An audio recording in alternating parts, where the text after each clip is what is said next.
are you doing, John? Fabulous. Top of my game.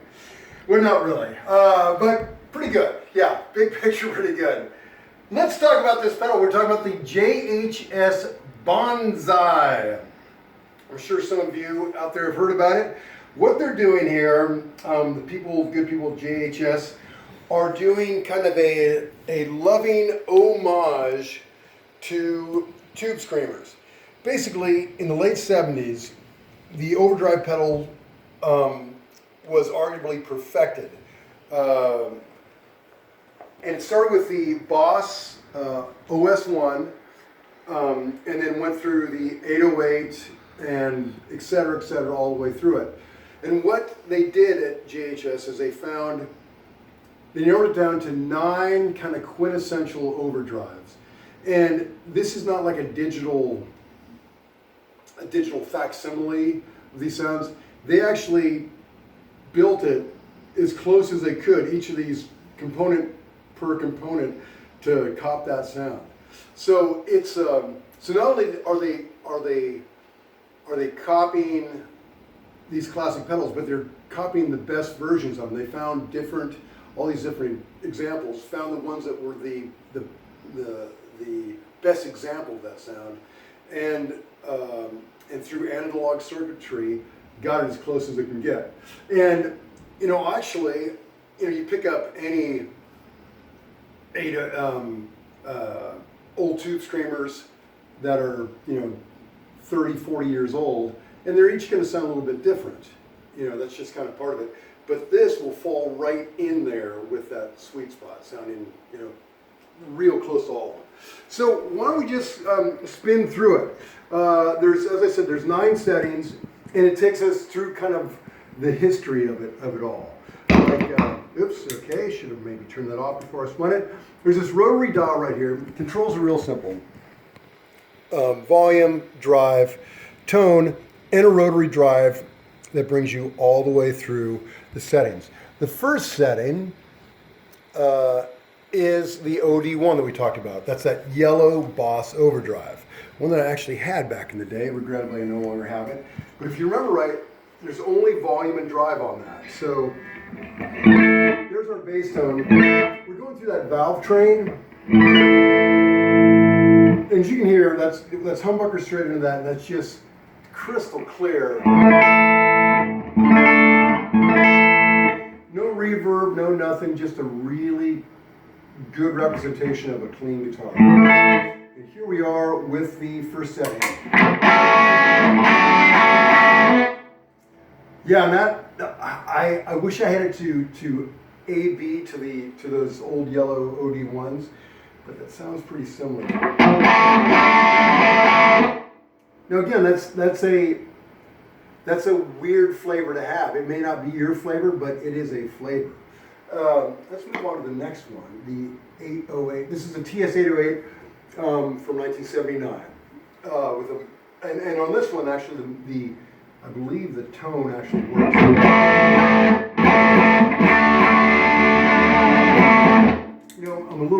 I kind of beat this out of tune, and I want to hear some single coils anyway, so let's put on a Strat.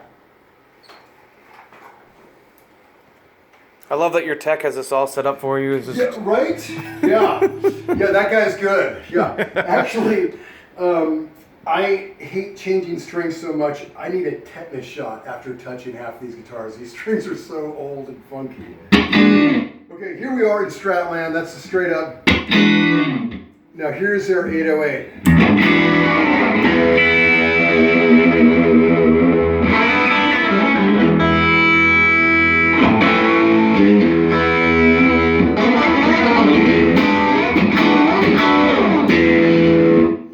Man, that sounds kind of like the perfect tube screamer. Let me get the volume up a little bit. Get a little bit of a volume drop there. I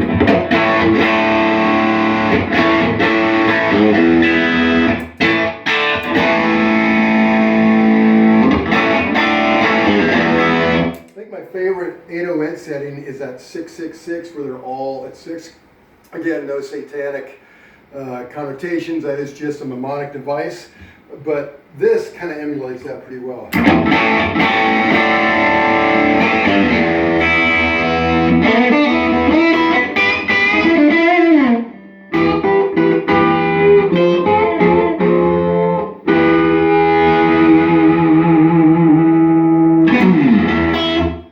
Okay, let's time travel to 1982.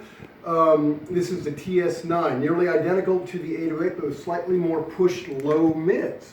Okay, let's see about that. Definitely hear that low mid thing. Feels like it's going to cut a little bit better in a solo.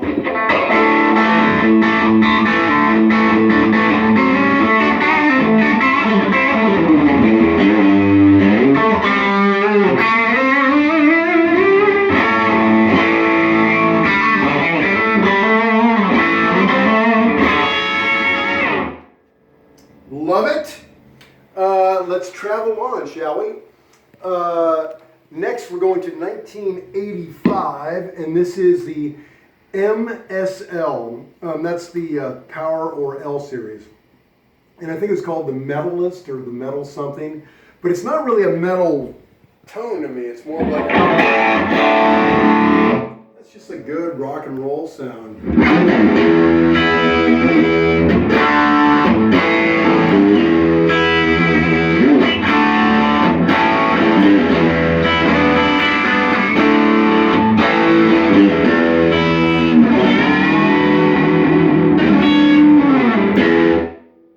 Sounds great, man. Just for fun, let me put on some humbuckers again to get the flavor of that. Really like it with that Strat. Let's go here to humbucker land.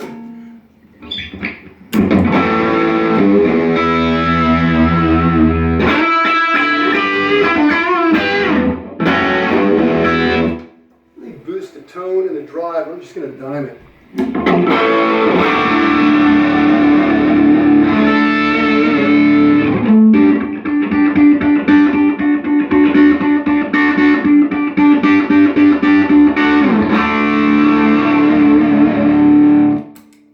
Love it. Okay, next we have the TS10, which came out in 86. Now, nobody really cared about the TS10. It was kind of a forgotten pedal until somebody saw it on John Mayer's pedal board, and then of course it was like, oh man, I gotta find that. It suddenly became a big deal again. But let's just hear what this sounds like.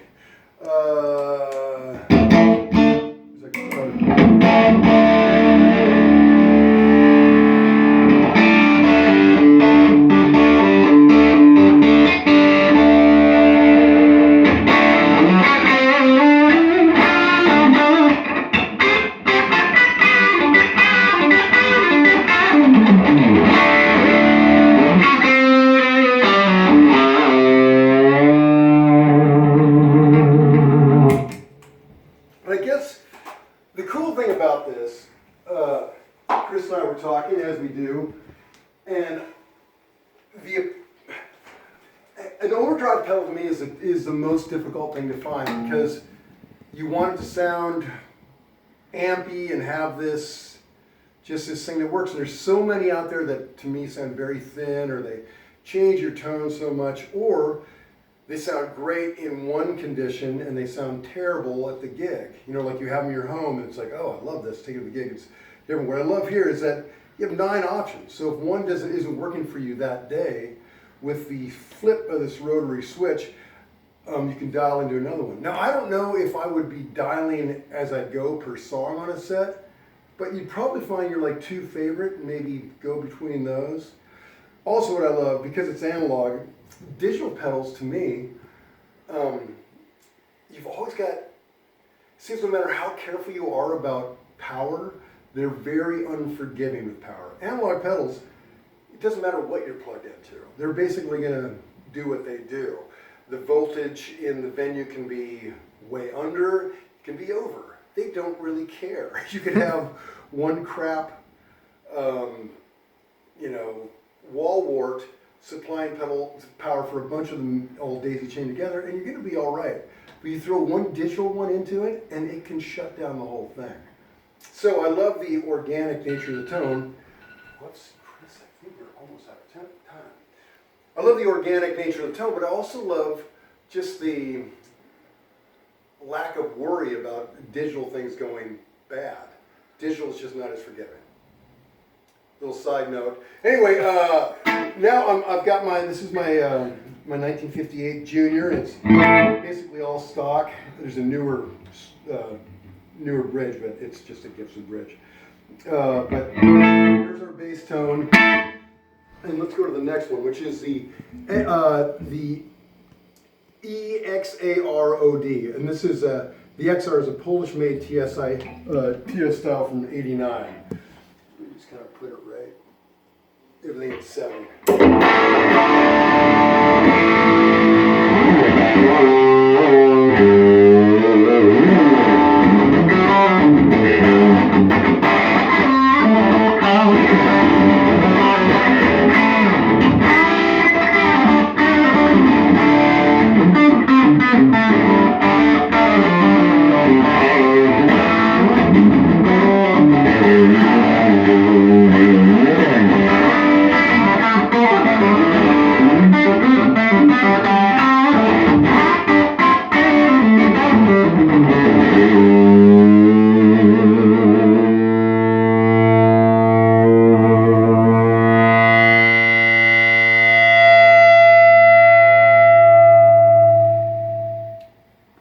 Man, isn't that amazing? That's a 60-year-old guitar. This, I mean, it's basically a student model, that P90. It sounds killer. And we're really not that loud right now. Chris, you beg to differ? What? Yeah, okay, you have been taking a bit of a... I mean, right now it's pretty quiet. Yeah, yeah, right now, all I can hear is that ringing in my ears. Yeah. It's not bad at all. Anyway, next, I'm just going to run through these quickly. It sounds like rock and roll, and I like it. It does. It does. Okay. This is the 99 TS7 cot mode.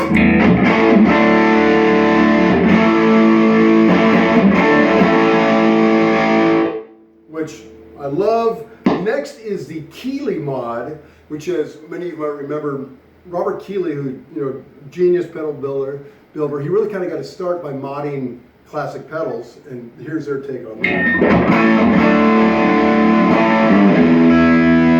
You already hear it's got just more bottom end, a little bit richer, a little bit.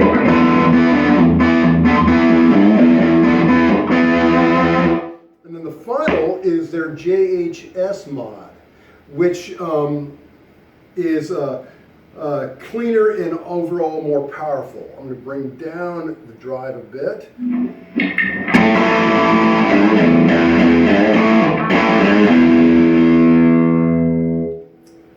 Fabulous. We'll do a little playoff with that after we talk about what's coming up. We've got Milky Chance rig rundown. Milky Chance rig rundown. Cool guys from Germany. That was fun. Tons of other great gear coming your way. I think that's about it. I think that's about it. All right, let's drum machine our way out. Chris Keys. Till next time. Whoa.